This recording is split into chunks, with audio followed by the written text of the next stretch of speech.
A serious case. I have a friend who is afraid of spiders. This isn't very unusual. A lot of people are afraid of spiders. I don't really like spiders much myself. I don't mind them if I see them outside in the garden, as long as they're not too big. But if one comes in the house, especially if it's one of those really big spiders with furry legs and little red eyes, then I go, yuck, and I try to get rid of it.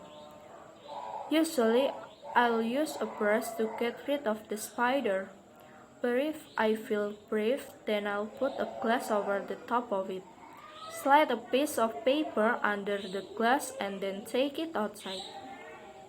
This is quite normal, I think, but my friend isn't afraid of spiders in any normal way.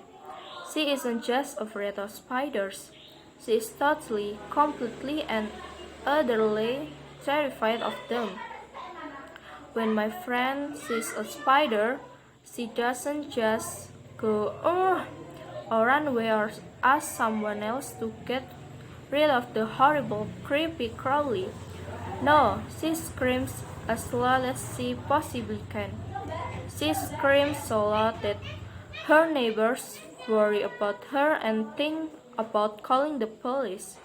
When she sees a spider, she shivers all over and sometimes she freezes completely. She can't move at all because she is so terrified. Sometimes she even faints.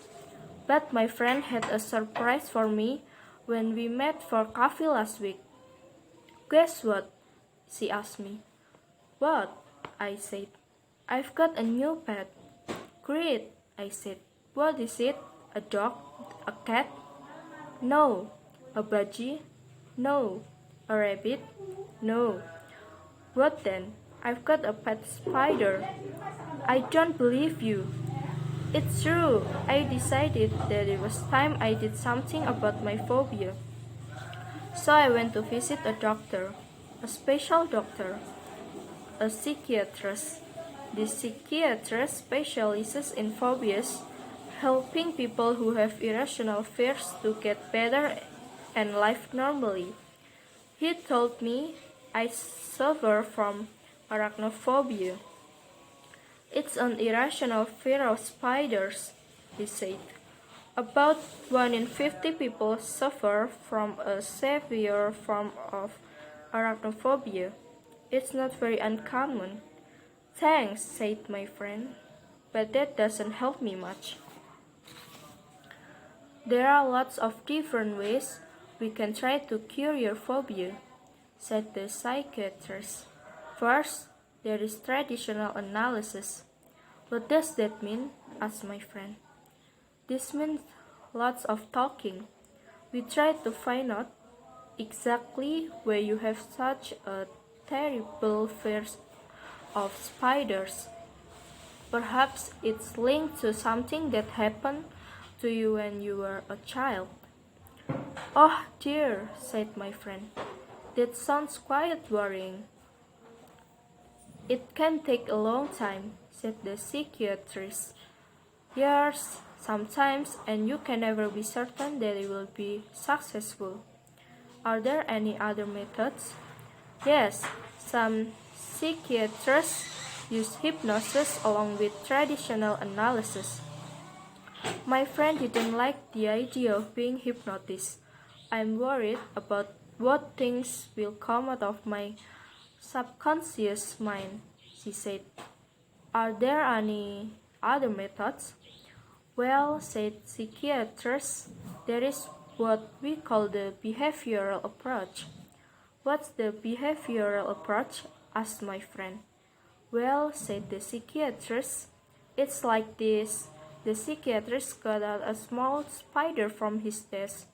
It wasn't a real spider. It was made of plastic. Even though it was only a plastic spider, my friend screamed when she saw it. Don't worry, said the psychiatrist. It's not a real spider. I know, said my friend, but I'm afraid of it just the same. said the psychiatrist. A serious case. He put the plastic spider on the desk. When my friend stopped screaming, the psychiatrist told her to touch it. When she stopped screaming again, the idea of touching the plastic spider was enough to make her scream. She touched it. At first she touched it for just 1 second. She shivered all over, but at least she managed to touch it. Okay, said the psychiatrist. That's all for today. Thanks. You can go home now. That's it? Asked my friend. Yes. That's all? Yes, for today. This is the behavioral approach. Come back tomorrow. My friend went back the next day, and this time the plastic spider was already on the doctor's desk. This time she touched it and held it for 5 minutes. Then the doctor told her to go home and come back the next day. The next day she went back and the plastic spider was on her chair. She had to move the spider so she could sit down. The next day she held the spider in her hand while she sat in her chair. The next day the doctor gave her the plastic spider and told her to take it home with her. Where do spiders appear in your house? Asked the psychiatrist. In the bed, usually, said my friend. Put the spider in the bed, he told her. My friend was terrified of the spider in the bed, but she managed not to scream when she saw it there. It's only a plastic spider, she told herself. The next day, the psychiatrist told her to put the spider in her living room. My friend put it on top of the television. At first she thought the spider was watching her and she felt afraid. Then she told herself that it was only a plastic spider. The next day, the psychiatrist told her to put the spider in her bed. No way, she said. Absolutely not. Why not? Asked the psychiatrist. It's a spider, replied my friend. No, it's not, said the psychiatrist. It's a plastic spider. It's not a real one. My friend realized that her doctor was right.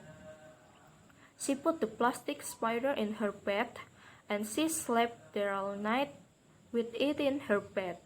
She only felt a little bit afraid. The next day, she went back to the psychiatrist. This time she had a shock, a big shock. Sitting in the middle of the doctor's desk, there was a spider. And this time it was a real spider. My friend was about to scream and run away, but she didn't. She sat on the other side of the room, as far away as possible from the spider. For about 5 minutes, then she got up and left the room. See you tomorrow, said the psychiatrist to her as she left. The next day she went back, and this time the psychiatrist let the spider run around on his desk. Again, my friend stayed about 5 minutes, then left. The next day, she stayed for 10 minutes, and the day after that, 15.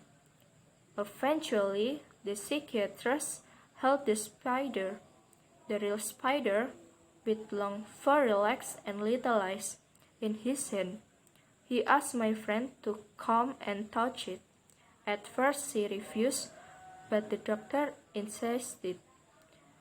Eventually, she touched the spider just for a second. The next day, she touched it for a few seconds, then for a few minutes, and after that, she held the spider in her own hand. Then she took the spider home and let it run around in her house. She didn't feel afraid. Well, okay, she did feel afraid, but only a tiny bit. So now, I've got a pet spider, she told me again. Well done, I said. There's only one problem, she said, and as she spoke I noticed that she was shivering all over. Then she screamed and climbed up on the chair. She was pointing to something on the floor. Over there, she screamed.